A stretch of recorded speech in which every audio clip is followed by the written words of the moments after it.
ये विषय क्यों आया? अभी आपने पीछे केजरीवाल जी को देखा होगा कि वो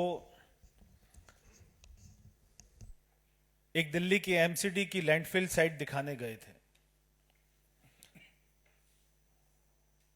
उन्होंने ये नहीं बताया कि देश के हर राज्य में लैंडफिल साइट होती है, और उन्होंने ये नहीं बताया कि वर्ल्ड की हर सिटी में लैंडफिल साइट होती है। और ये लैंडफिल साइट दिल्ली में कोई आज से नहीं है, दिल्ली में 50 साल से है।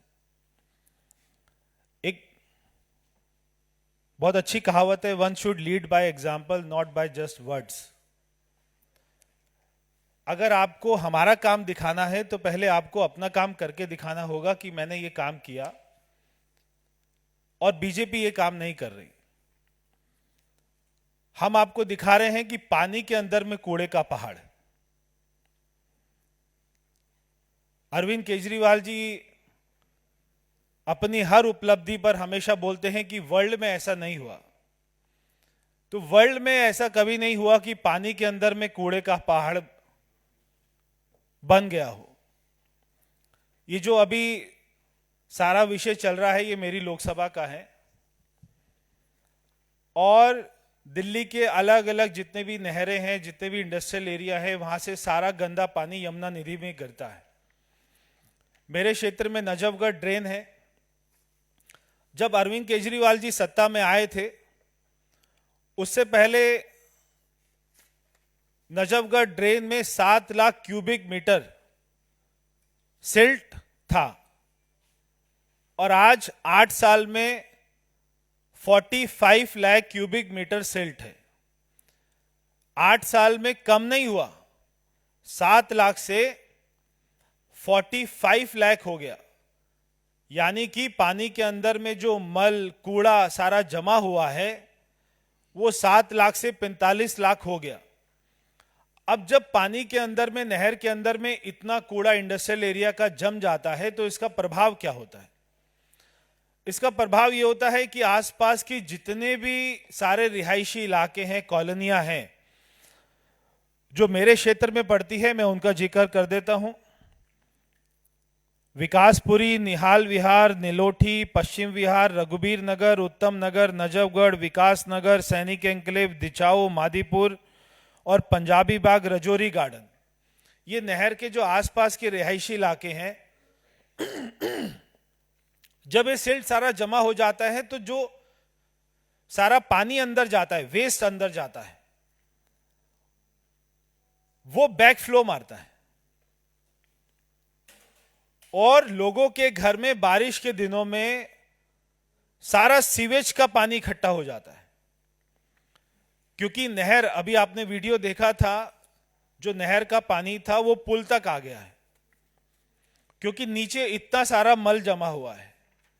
तो जब 45 लाख क्यूबिक मीटर नीचे कूड़ा मल सारा जमा हो गया, तो लोगों का पानी उसके अंदर नहीं जा रहा। वहां पर कोई ट्रीटमेंट प्लांट नहीं लगा हुआ। एक आपने सबसे पहले वीडियो देखा था, इंडस्ट्रियल एरिया का पानी सारे के सारा ड्रेन में जा रहा है, और वो ड्रेन से सीधा यमुना में गिर जाता है। तो उसकी कोई सफाई नहीं हो रही, और क्योंकि मल जमा हुआ है तो वो बैक फ्लो मारता है।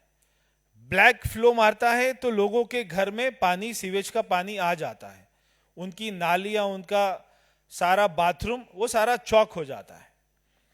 अब जब ये अनट्रीटेड वाटर जाता है और सारा यमुना में गिरता है, उसकी रिपोर्ट आपने अभी हमारे गौरव जी ने आपको बताई कि जब जहां से यमुना शुरू होती है और हरियाणा से ये पानी आता है, तो जब पानी आता है तो उसके क्या आंकड़े हैं, और जब ये पानी आईएसबीटी या कालिंदी तक पहुंचता है तो उसके क्या फिगर्स हैं।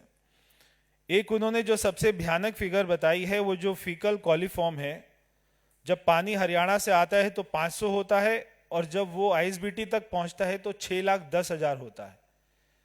इस फिगर से पता लगता है कि एयर में कितना टॉक्सिक है, और उसी एयर को हम पूरे दिल्ली वासी ब्रीथ कर रहे हैं।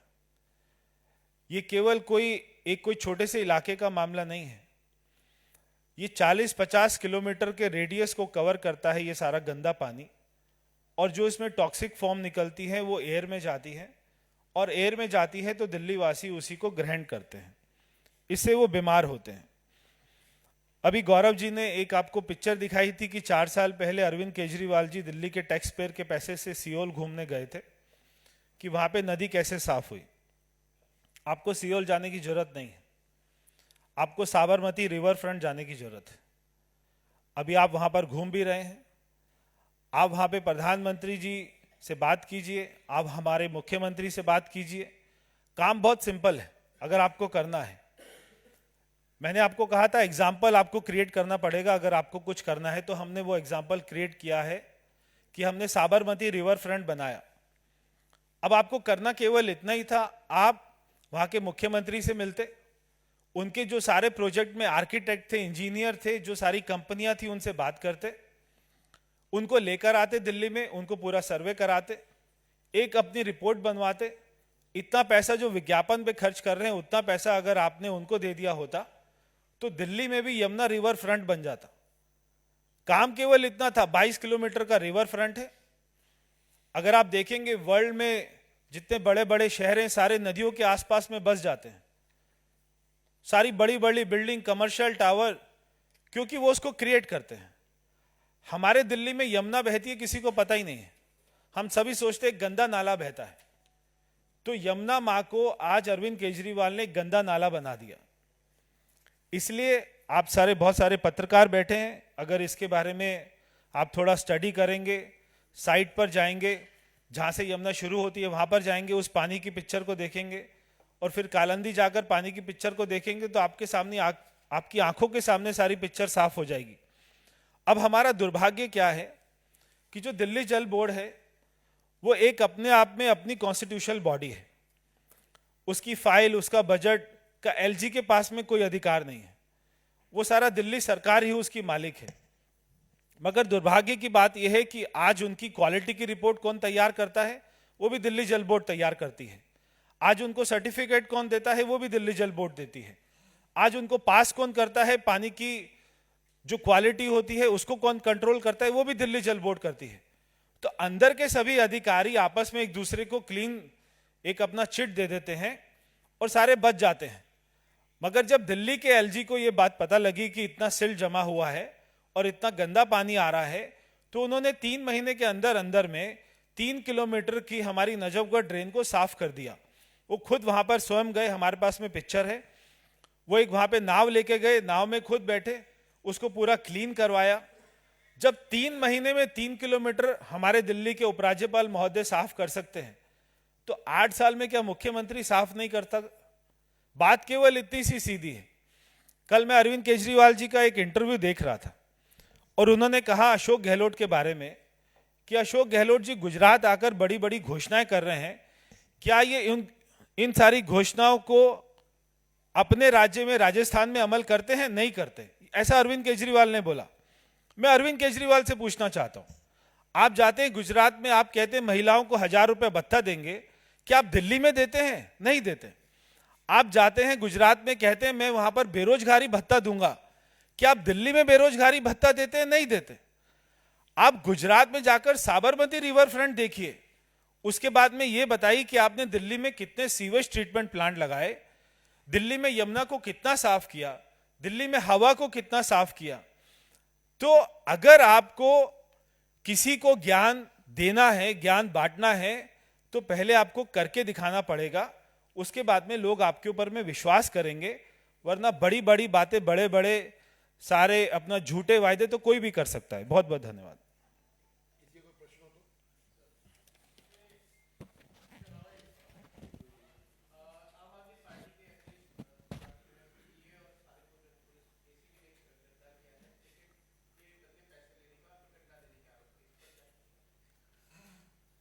फिर से एक बार प्रश्न बोलिए।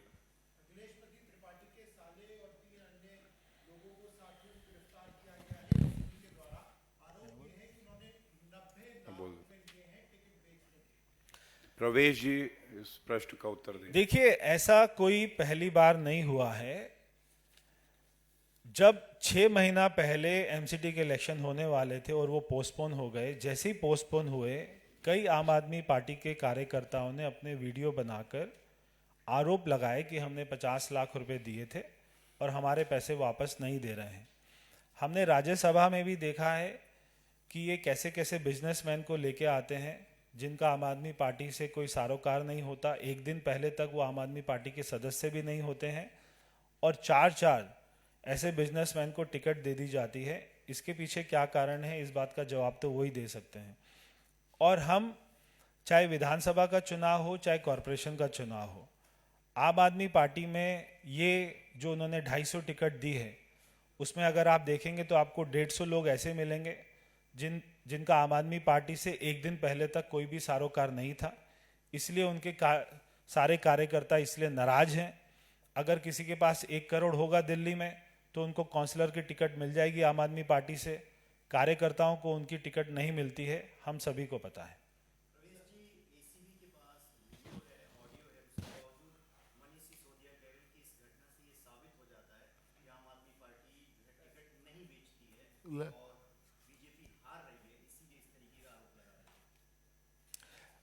देखिए, उनके पास में वीडियो है, उनके पास में ऑडियो है। अब उसके बाद में ये लोग फंस गए तो उसका बचाव ये है कि आप और ज़्यादा एग्रेसिव हो जाओ, खुद ही प्रेस कॉन्फ्रेंस करके और खुद ही ये बात को जोर जोर से चिल्लाकर वो कोई सच्चे साबित नहीं हो जाते हैं। एसीबी के पास में पर्याप्त सबूत हैं, वो अभी इन्वेस्टिगेशन में ये सबके सामने आ जाएंगे। जो उन्होंने गिरफ्तारियां करी हैं, ये खरीद फरोख्त का मामला हुआ है, हम इस बात को पहले से कहते आए हैं।